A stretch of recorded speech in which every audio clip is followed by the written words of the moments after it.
বিসমিল্লাহির রহমানির রহিম। আসসালামু আলাইকুম। সবাই কেমন আছেন? আজকে আমরা বানাচ্ছি সুজির পিঠা। চলুন দেখে নেওয়া যাক।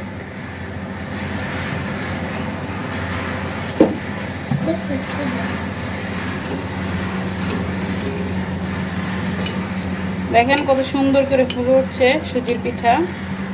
এখানে দেওয়া হয়েছে সুজি, চিনি, ডিম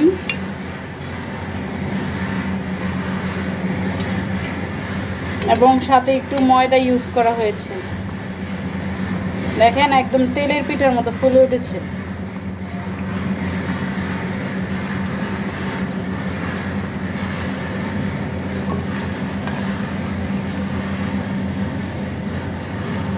আপনারা ট্রাই করে দেখবেন ঘরে। ভাজার সময় অবশ্যই লোহার কড়াই ইউজ করবেন, এতে পিঠা আরও অনেক সুন্দর হয়।